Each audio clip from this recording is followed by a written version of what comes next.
Irmãos, boa noite. Graça e paz. Amém. Hoje eu peço que os irmãos tenham um pouco de paciência comigo. Eu não estou 100%, minha voz também não está. Então, talvez eu fique um pouco rouco às vezes. Os irmãos tenham um pouco de paciência comigo, por favor. Abram comigo a Santa Escritura em Mateus capítulo 5. Mateus capítulo 5.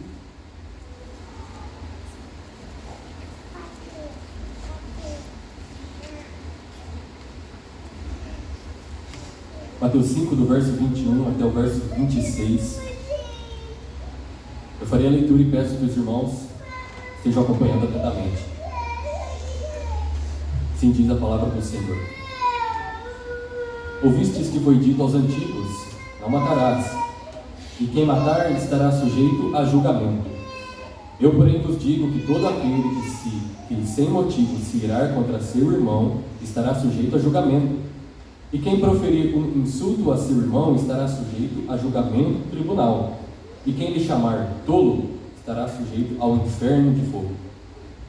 Se, pois, ao trazeres ao altar a tua oferta, ali te lembrares de que teu irmão tem alguma coisa contra ti, deixa perante o altar a tua oferta, vai primeiro reconciliar-te com teu irmão, e então, voltando, faze a tua oferta. Entra em acordo sem demora com o teu adversário, enquanto estás com ele a caminho, para que o adversário não te entregue ao juiz, o juiz ao oficial de justiça, e sejas recolhido à prisão. Em verdade te digo que não sairás dali, enquanto não pagares o último centavo. Até aqui, irmãos, a palavra do Senhor. Meus irmãos, nós geralmente enxergamos os assassinos como a escória da sociedade. Nós, por vezes, pensamos neles como pessoas muito diferentes de nós. Talvez eles até possuem um DNA diferente do nosso. Nós não gostamos de pessoas assim. Pessoas assim devem ser deixadas no seu canto e nós devemos ficar no nosso. Nós queremos distância deles. Nós até mesmo, às vezes, os tratamos como bichos. Não queremos ficar perto de pessoas que são consideradas assassinas. Entretanto, irmãos, é uma coisa muito interessante. A palavra de Deus trata todo aquele que quebra o 6º mandamento, não matarás, como assassino. Quem rouba é um ladrão. Aquele que adultera é adúltero. E quem mata é um assassino. E a Bíblia mostra que todos nós, de uma certa forma, quebramos o 6º mandamento, de não matarás. Talvez você diga, mas eu nunca cometi esse ato, nunca matei ninguém. Não exteriormente, mas interiormente, sim. Essa é a verdade bíblica. Todos nós somos assassinos de alguma forma. Meus irmãos, se vocês se lembrarem nos versos passados, Cristo exortou os seus discípulos de que eles não deveriam pensar que ele veio ao mundo para revogar a lei ou os profetas. Cristo diz no verso 17 que ele veio cumprir a lei de Deus. Lembrem-se que os feitos de Cristo rompiam com toda a tradição dos escribas e fariseus. É possível que os discípulos de Cristo olhassem para as suas obras e pensassem que ele estava quebrando ou cancelando toda a lei do Antigo Testamento, mas Cristo não está, de forma nenhuma, revogando ou cancelando a lei. Na verdade, ele está cumprindo. Cristo mostra que ele cumpre a lei no seu ensino, na sua vida, na sua morte. Cristo é perfeito em obediência. Ele cumpre toda a lei do Senhor. E ele diz que a lei de Deus não passará, até que o céu e a terra passem, e tudo se cumpra. Até que tudo se cumpra, a lei não passará. Nem um tio passará da lei. E ele diz também que todo aquele que violar um destes mandamentos, posto que dos menores, e assim ensinar ao próximo, esse será considerado menor no reino dos céus. Mas aquele que observa a palavra do Senhor e ensina, ele vai ser considerado grande. Lembre-se, aqui Cristo não está falando de salvação. Ele não está dizendo que se você fizer boas obras, você vai para o reino dos céus. Você vai ser considerado grande. Não, ele está falando de recompensa. Deus retribuirá cada um de nós conforme as nossas obras. Conforme as nossas obras. E Jesus termina explicando. Ele diz que a justiça dos seus discípulos deve exceder em muito a justiça dos fariseus e dos escribas, se eles querem herdar o reino dos céus. E nós dissemos que a justiça a qual Cristo está se referindo não é uma justiça em grau. Jesus não está dizendo, se os escribas obedecem 50 mandamentos, vocês devem obedecer 51 para herdar o reino dos céus. Cristo não está dizendo isso. A justiça dos seus discípulos deve ser maior, deve exceder em espécie, em tipo. É a justiça de Deus que eles devem ter, não a justiça dos homens. É a justiça de Deus que lhes dá mérito para habitar no reino dos céus. A justiça dos homens não pode levar o homem ao reino celeste. E Cristo, já que falou a respeito dos seus discípulos terem uma justiça maior, ele começa a explicar a profundidade dos mandamentos para que os discípulos de Cristo saibam andar na correta justiça. E o primeiro mandamento ao qual Cristo começa a explicar é o 6º mandamento, o mandamento de não matarás. E esse mandamento, irmãos, é muito importante para nós. Nós quebramos esse mandamento, essa é a verdade. Nós seremos convencidos ao longo da exposição que todos nós, em alguma forma, quebramos o mandamento de não matar. E nós, muitas vezes, temos uma falsa compreensão ou uma compreensão errada acerca do mandamento. É por isso que nós iremos falar nessa noite sobre como obedecer corretamente ao 6º mandamento. Como obedecer corretamente ao 6º mandamento. Primeira coisa que Cristo nos ensina. Como é que nós obedecemos corretamente ao 6º mandamento? Primeiro, deixando a ira pecaminosa. Deixando a ira pecaminosa. Vejam os versos 21 a 22. Ouvistes que foi dito aos antigos, não matarás, e quem matar estará sujeito a julgamento. Eu, porém, vos digo que todo aquele que sem motivo se irar contra seu irmão estará sujeito a julgamento, e quem proferir um insulto a seu irmão estará sujeito a julgamento do tribunal, e quem lhe chamar tolo estará sujeito ao inferno de fogo. Cristo começa citando o 6º mandamento, mandamento que foi dado a Moisés no Monte Sinai pelo próprio Deus. Deus escreveu nas tábuas da lei com o seu próprio dedo. Os 10 mandamentos são especiais para nós porque revelam a vontade de Deus para a nossa vida. Os 10 mandamentos continuam hoje. Nós obedecemos todos os 10 mandamentos hoje.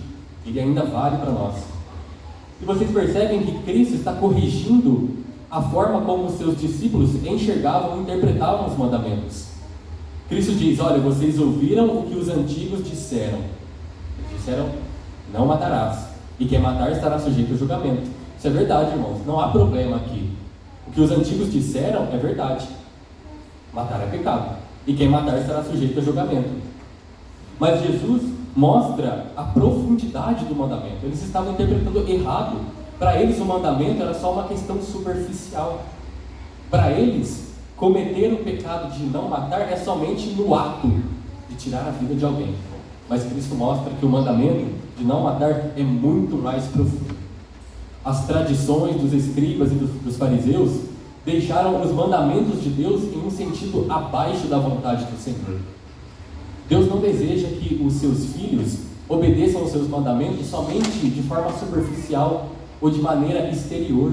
Não, Deus quer que os seus filhos obedeçam no coração. Ele quer que a obediência seja interna, e então ela se mostre externamente. O problema dos escribas e dos fariseus era que eles deixaram que os mandamentos de Deus se tornassem apenas externos, somente superficiais. E Cristo diz, aquele que matar estará sujeito a julgamento, terá que responder na justiça.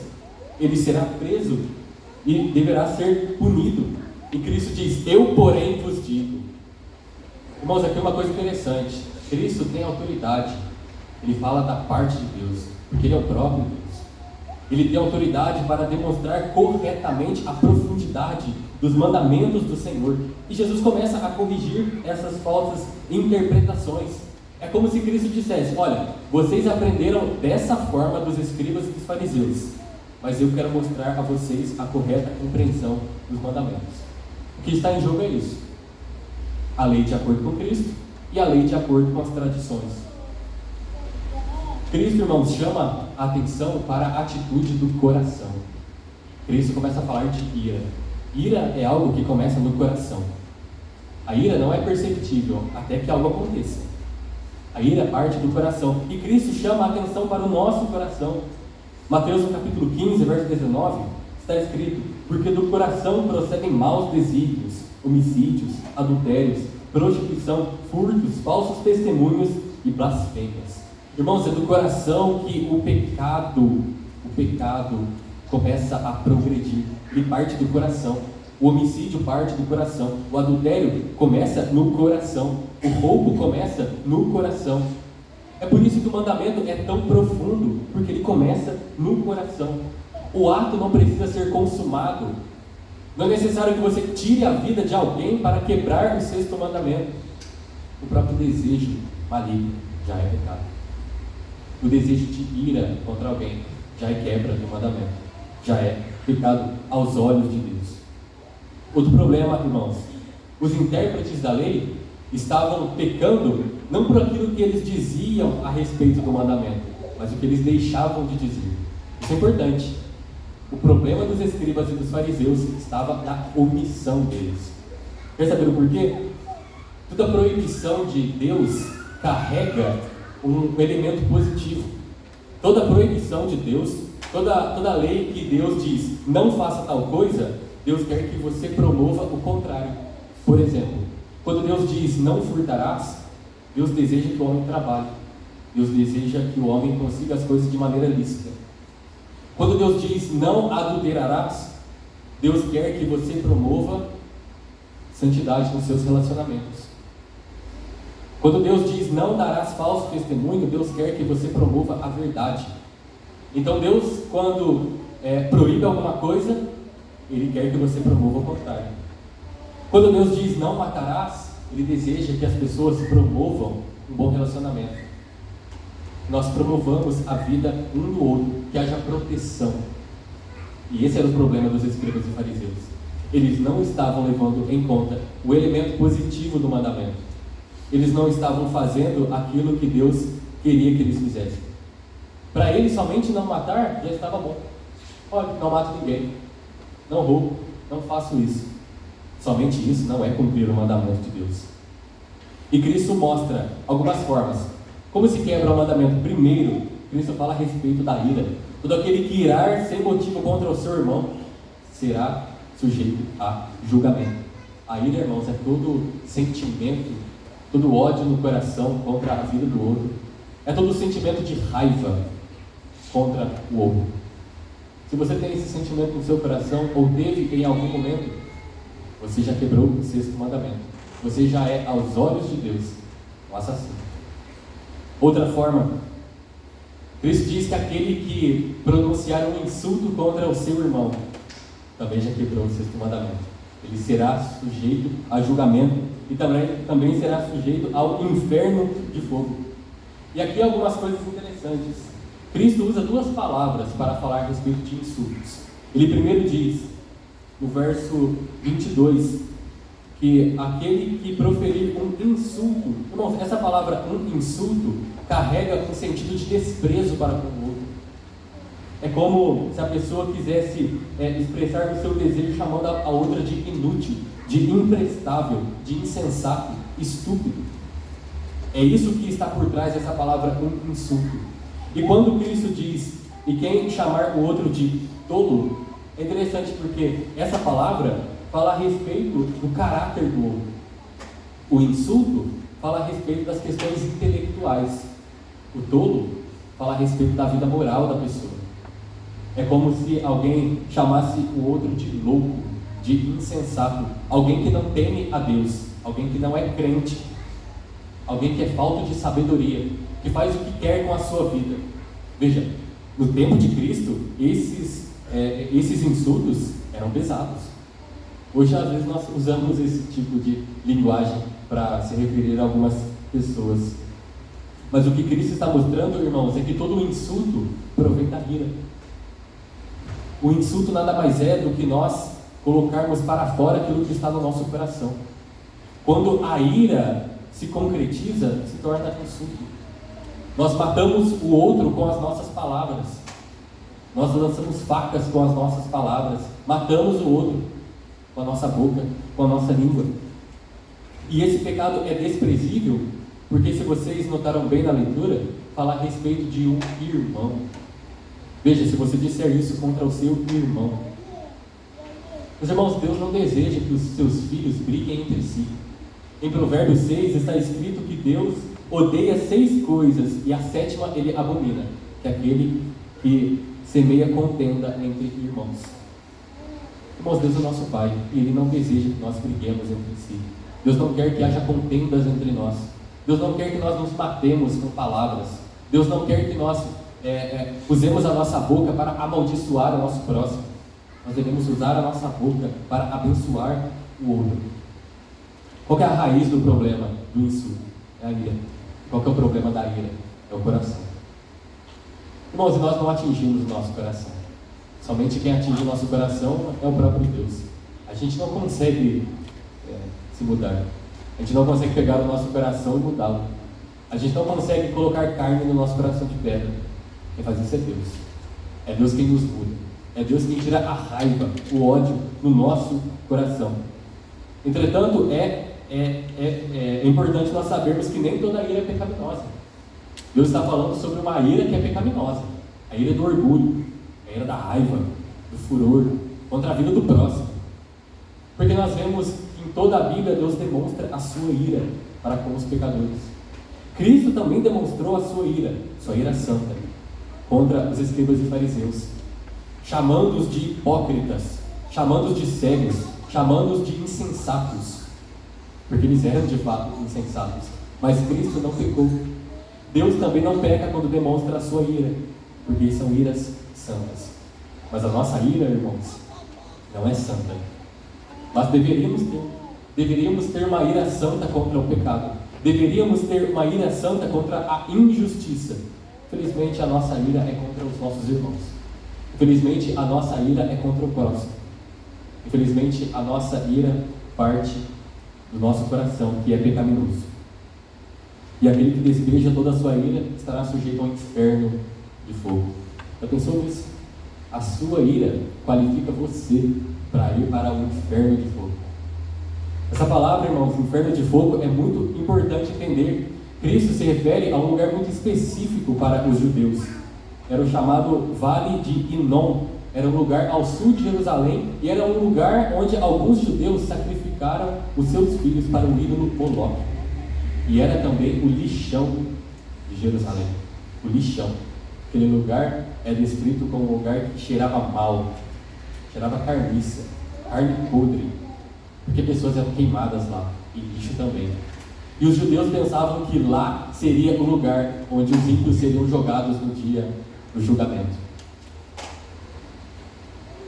Deus nos diz que a nossa ira, os nossos insultos, já nos qualificam para sermos jogados ao inferno de fogo.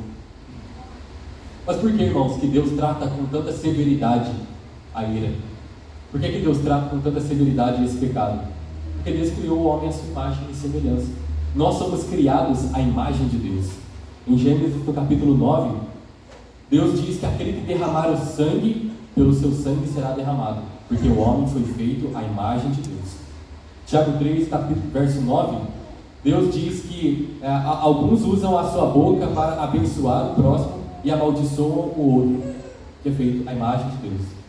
Irmãos, nós somos feitos à imagem de Deus. Nós refletimos o caráter santo do Senhor. E é por isso que, quando nós insultamos o nosso próximo, quando nós usamos a nossa boca para amaldiçoar o outro, é como se nós estivéssemos ferindo o próprio Deus. Porque nós somos criados à imagem do Senhor. E se nós ferimos o próximo, é como se nós estivéssemos ferindo o próprio Deus. Vocês percebem como nós damos pouca importância para os pecados interiores? Às vezes a gente age dessa forma. A gente pensa que assassino é aquele que consumou o ato, é aquele que tirou a vida da outra pessoa. Por isso diz que aquele que se irou contra o seu irmão e o insultou, já quebrou o 6º mandamento. Já é assassino. Por isso, irmãos, todos nós devemos tratar a ira no nosso coração. Não é um pecado simples. Não é banal, é algo sério. Deus trata com seriedade esse pecado e nós devemos tratar também. Como você trata a sua ira? Como você trata a sua ira? Irmãos, todos nós nos iramos. Todos nós. Seja no trânsito, quando alguém fecha você. Seja antes de vir ao culto, que alguém da família atrasa e você fica bravo e fica com raiva no coração. Talvez naqueles momentos em que você planejou toda a sua semana e a chuva acabou com seus planos. Você queria muito fazer uma coisa e a chuva acabou com seus planos. E você fica com raiva. Você se ira no seu coração. O que você faz com a sua ira? Você exterioriza isso? Você despeja no seu próximo? Você insulta o seu próximo? Você fala palavras amargas ao seu próximo? Você coloca para fora tudo aquilo que está no seu coração e mata aquele que você mais ama, ou aqueles que você mais ama? Nós não podemos, irmãos, deixar que a ira saia do nosso coração, por nós mesmos. Devemos pedir para que Deus tire essa ira de nós, para que Deus trabalhe em nosso coração, para que nós não tenhamos essa ira pecaminosa em nosso coração. Sabe por quê? A ira demonstra idolatria. Já pensou nisso? A ira demonstra idolatria. Porque a gente se ira quando algo sai do nosso controle. Esse é o nosso problema. A gente quer ter tudo nas nossas mãos. A gente quer ter todo o controle da situação. E quando algo sai do nosso poder, sai das rédeas da nossa mão, a gente se ira, a gente fica bravo. Isso mostra a nossa idolatria. A gente não descansa em Deus o suficiente. A ira, irmãos, não vai ser reprimida dando 10 voltas no quarteirão. Não vai ser reprimida contando até 10. Não vai ser reprimida tomando um sorvete ou fazendo qualquer outra coisa. A ira vai ser resolvida quando nós colocamos aos pés de Cristo, suplicando misericórdia para que Ele tire isso do nosso coração. Que Ele transforme a nossa ira pecaminosa em ira santa contra o pecado. Pedindo para que Ele nos ajude, para que o nosso pecado não tome conta de nós. Essa é a forma, irmãos, como nós obedecemos o sexto mandamento. É deixando a ira pecaminosa. Essa é a primeira coisa. Segunda coisa, como obedecer corretamente ao sexto mandamento. Segunda coisa, reconciliando-se com o seu irmão. Você obedece o sexto mandamento, se reconciliando com o seu irmão. Vejam os versos 23 a 24.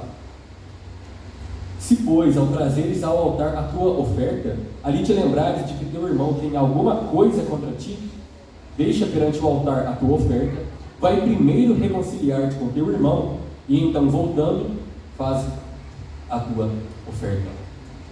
Meus irmãos, a ilustração aponta para alguém que está prestes a oferecer a sua oferta a Deus.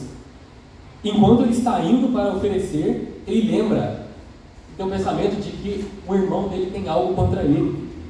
E é interessante notar, não é você que está indo prestar a sua oferta que tem algo contra o irmão. Não, você se lembrou de que teu irmão tem algo contra você.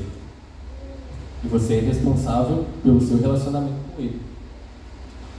Se nós ofendemos alguém, é nosso dever reparar o problema. Sabe, não é? Da minha parte está tudo resolvido. Ele tem problema comigo? Mas, não, da minha parte está tudo bem. Não. Deus quer que nós nos reconciliemos uns com os outros. Então a pessoa deve deixar no altar a oferta e então ir se reconciliar. Depois ele volta e termina. É interessante porque Cristo diz: deixa perante o altar a tua oferta. E essa palavra deixa, essa ordem, é interessante porque ela apresenta uma ordem imediata. É como se Cristo falasse com urgência: deixa agora, imediatamente, a tua oferta e vai lá. Deixa imediatamente e vai. A importância de vencer a ira, irmãos, é tão grande porque ela afeta os nossos relacionamentos. Talvez esse problema com esse irmão se originou por conta da ira. Talvez o outro irmão esteja irado com a pessoa que está indo fazer a oferta. Veja, não é o problema da ira da pessoa que está indo fazer a oferta, mas é o problema da ira do outro. Ou seja, nós somos responsáveis pela ira uns dos outros. E se nós temos um problema com o outro, nós devemos reparar esses problemas. Os fariseus gostavam muito de ir ao templo. Eles iam lá, muitas vezes, faziam as suas orações, davam dízimo, faziam sacrifícios, e eles se achavam corretos por conta disso. Mas eles não reparavam os seus relacionamentos. E percebam que Cristo está falando para que haja uma interrupção na adoração, para que haja reconciliação entre os irmãos. Vejam que coisa! Cristo quer que haja uma interrupção na adoração ao seu nome, para que haja reconciliação. Irmãos, isso é uma coisa tremenda. Isso deve acontecer conosco hoje também. Se nós temos alguma coisa, ou se algum irmão tem algo contra nós, acabando o culto, você deve se reconciliar com seu irmão. É importantíssimo que você faça isso. Não é que você vai levantar agora do culto e ir lá se reconciliar com seu irmão. Não, você tem a oportunidade, após esse culto, de se reconciliar com seu irmão, porque você é responsável pelo seu relacionamento com ele. Deus deseja que nós estejamos em paz com todo mundo. Mas o interessante também é que Cristo, no verso 24, quando ele diz: deixa perante o altar a tua oferta, vai primeiro. Essa palavra, irmão, vai, irmãos, é diferente da palavra deixa, porque na língua grega, essa expressão vai tem um sentido de continuidade. O deixa é algo imediato, você faz uma vez, é urgente, é imediato, mas o vai é algo contínuo. O que Cristo está ensinando é que nós temos que nos esforçar continuamente, ir continuamente para nos reconciliar uns com os outros. Talvez uma visita não seja suficiente para você se reconciliar com seu irmão. Talvez somente uma conversa você não consiga reparar o seu relacionamento, mas você precisa ir continuamente buscando a reparação do seu relacionamento. Meus irmãos, lembrem-se disso. O nosso relacionamento horizontal influencia totalmente o nosso relacionamento vertical. O nosso relacionamento uns com os outros afeta totalmente o nosso relacionamento para com Deus. Se você tem algo contra o seu irmão, alguém da igreja, de outra igreja ou da mesma fé, você tem o dever de se reconciliar com essa pessoa, porque isso influencia no culto. Você já pensou se Cristo, ou se Deus, se a Trindade está recebendo o seu culto? Veja um exemplo. Cristo deseja que a pessoa que está indo fazer a oferta deixe, cesse aquele momento, interrompa aquele momento para se reconciliar com o irmão e então depois continue a adoração. Isso influencia no culto. Nós precisamos nos reconciliar uns com os outros. É preciso resolver os nossos problemas para cultuar a Deus. Vocês se lembram que o apóstolo João diz: se alguém disser amo a Deus e odiar a seu irmão, é mentiroso. Pois aquele que não ama a seu irmão, a quem vê, não pode amar a Deus a quem não vê. Vejam como o amor ao próximo influencia o nosso amor a Deus. O apóstolo João está dizendo: olha, se você não ama a seu irmão que você vê, você não pode amar a Deus que não vê. Por quê? Porque o nosso relacionamento uns com os outros, o nosso relacionamento horizontal influencia o nosso relacionamento vertical. Se nós estamos em guerra com os nossos irmãos, nós não estamos em paz com Deus. Deus aceita as nossas ofertas e o nosso culto, irmãos, por causa da condição do nosso coração. É por causa da condição do nosso coração que Deus aceita o culto. Deus aceita o culto e as ofertas de um coração amoroso, de um coração humilde. Você acha que Deus aceita o culto de um coração belicoso, de um coração briguento, de um coração amargurado, de um coração que está em guerra com os seus filhos? Não. Deus não aceita o culto dessa pessoa. É por isso que deve haver reconciliação, deve haver paz entre a comunidade da fé, porque isso afeta o seu culto. Pense nisso. Se você está em guerra ou brigando com algum irmão na fé, isso está afetando o culto a Deus.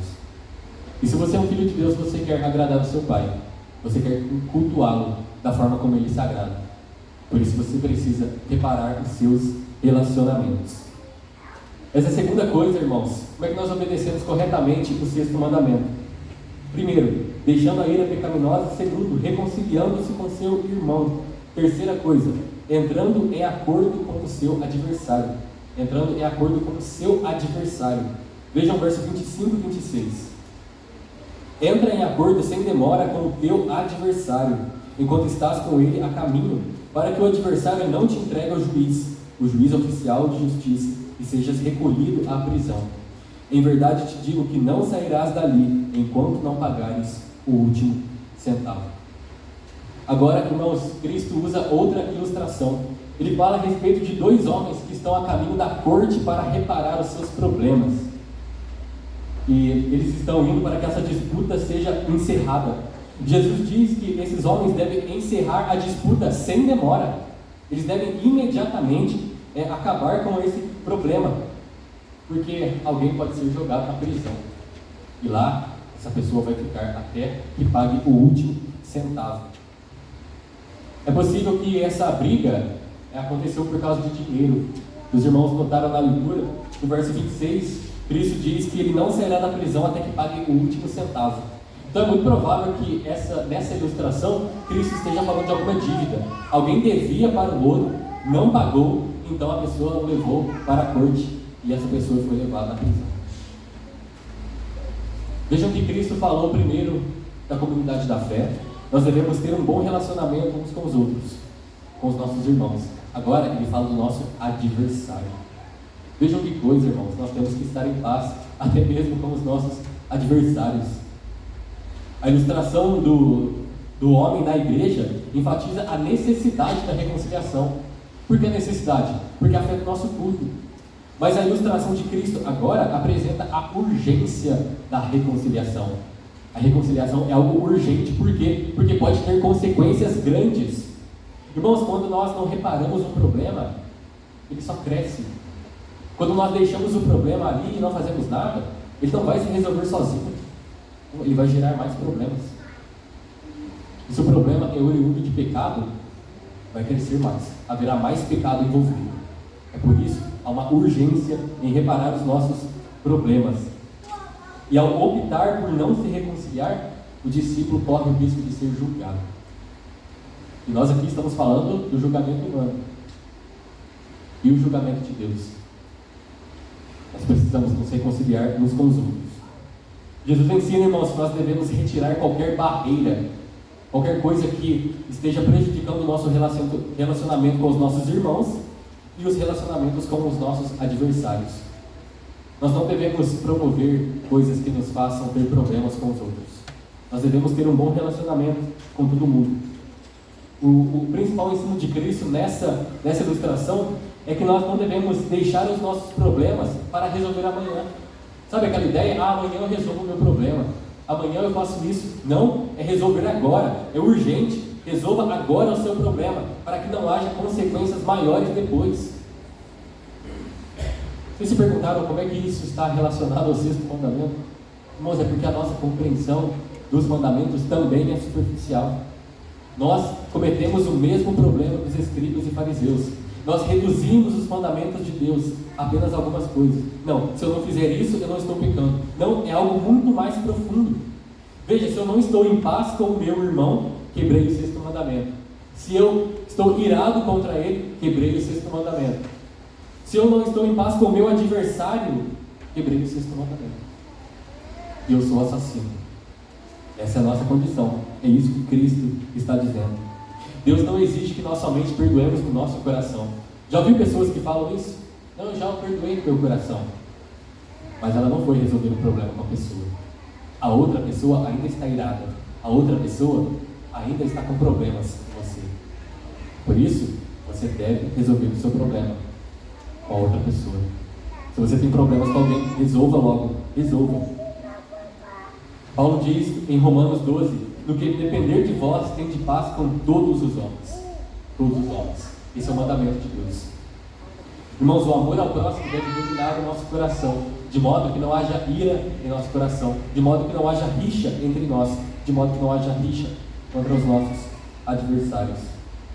Mas se você já fez tudo o que está ao seu alcance para se reconciliar com alguém, não se preocupe. Se você já fez tudo o que está ao seu alcance, fique em paz. O problema da pessoa agora é com Deus.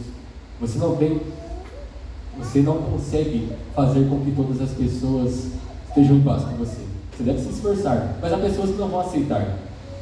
Há pessoas que vão escarnecer de você quando você promover reconciliação. Quando você chegar para elas e falar: olha, eu errei, me perdoe, eu quero estar de bem com você. Algumas pessoas não vão aceitar. A ira no coração delas vai ser tão grande que elas gostarão, vão querer estar em guerra com você. É por isso, se você já fez o que está ao seu alcance, não fique triste por isso. Nas duas ilustrações que Cristo apresenta, lembre-se disso. não está falando da nossa ira, mas da ira do próximo. Nós somos responsáveis pela ira uns dos outros. A ira é algo tão sério, irmãos, que nós não devemos somente tentar eliminar do nosso coração, mas tentar eliminar a ira do coração dos outros também.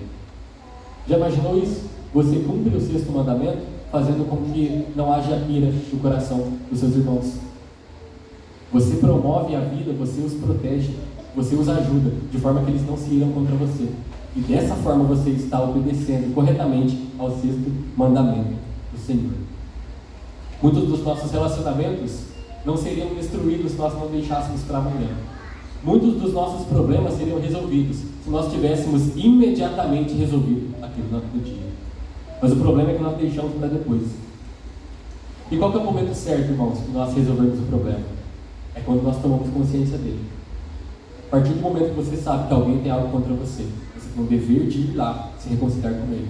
A partir do momento que você sabe que o teu adversário tem algo contra você, você tem o dever de ir lá se reconciliar com ele. Deixar problemas não reconciliados combina nisso. Mais pecado, mais problema. Eu quero falar às crianças, prestem muita atenção. Vocês não podem brigar com os seus amiguinhos na escola. Vocês não podem proferir insultos aos seus amiguinhos. Vocês devem usar a língua de vocês, a boca de vocês, para falar coisas boas, coisas agradáveis aos seus amiguinhos. E dessa forma vocês estarão cumprindo a ordem de Deus. Deus fica muito feliz quando vocês cumprem o 6º mandamento. Quando vocês não ficam bravos com seus amiguinhos. Quando vocês não proferem insultos a eles. Isso vale para nós também, meus irmãos. Nós que somos mais velhos. Nós temos problemas com ira. Nós temos problemas com insultos. Às vezes nós emprestamos a nossa língua para amaldiçoar o nosso próximo. Falamos mal da liderança da igreja. Falamos mal da roupa do nosso irmão. Falamos mal disso ou aquilo. Isso significa que nós quebramos o 6º mandamento. Por consequência, nós somos assassinos. Meus irmãos, eu quero concluir. A Escritura nos ensina como obedecer corretamente ao 6º mandamento. Primeira coisa é deixando a ira pecaminosa. Irmãos, devemos deixar toda a ira, todo o furor do nosso coração contra o nosso próximo. Então nós cumprimos corretamente o 6º mandamento. Segunda coisa, promovendo a reconciliação. Quando nós buscamos ter paz com todos os homens, nós estamos cumprindo corretamente o 6º mandamento. E por último, quando nós estamos em paz com todos os homens, quando nós entramos em acordo ou fazemos as pazes com as pessoas, nós também cumprimos o 6º mandamento. Você percebeu? Todos nós já quebramos o 6º mandamento em muito sentido. E a palavra de Deus em Apocalipse, capítulo 21, verso 8, diz assim: quanto porém aos covardes, aos incrédulos, aos abomináveis, aos assassinos, aos impuros, aos feiticeiros, aos idólatras e a todos os mentirosos, a parte que lhes cabe será no lago que arde com fogo e enxofre, a saber, a segunda morte. O que é que espera no porvir aos assassinos? Pessoas como nós. Inferno. Lago de fogo. Enxofre. O que é que a gente faz agora? A gente está diante da nossa condição. Assassinos perante Deus. Nosso Senhor Jesus foi assassinado, irmãos, por assassinos como nós. Se você ainda não foi convencido pela palavra de Deus que você também é um assassino, saiba que não foi os judeus da época de Cristo que o entregaram para ser morto. Não foi Pilatos que assassinou Cristo, não foi os líderes dos judeus. Em última instância, Cristo foi assassinado por causa do nosso pecado. O nosso pecado assassinou Cristo. Por causa do nosso pecado, Cristo foi morto. A causa da morte de Cristo para nós. Todos diante de Deus são assassinos. Todos nós quebramos não matarás em Cristo Jesus. No entanto, é por causa da morte de Cristo que nós temos vida. Já percebeu esse paradoxo? Nós somos assassinos, assassinamos o autor da vida, e por meio desse assassinato, desse homicídio, todos nós que cremos nele, depositamos a nossa fé nele, a nossa esperança nele, temos vida e vida em abundância. Meus irmãos, nós também despejamos a nossa ira contra os nossos irmãos, todo mês.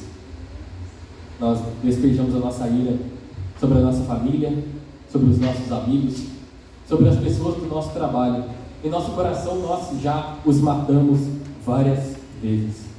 Entretanto, Cristo toma o cálice da ira, mas Ele não toma o cálice da nossa ira.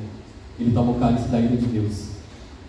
Deus também está irado contra nós, mas Cristo toma o cálice da ira. E agora, nós não recebemos essa ira, quem recebe é Ele. E por isso, nós podemos ter vida e viver abundância. Nós não estamos mais como culpados diante de Deus, porque Jesus Cristo tomou o cálice da ira em nosso lugar. Meus irmãos, vejam que coisa maravilhosa. Um assassinato, um homicídio. Cristo Jesus na cruz nos deu vida. A resposta é: você crê nisso? Você crê de todo o seu coração que Cristo morreu por você? Você sabe que você é um assassino, que diante de Deus você já quebrou o não matarás. Todos nós estamos nessa condição. Nós já nos iramos no nosso coração, já insultamos uns aos outros.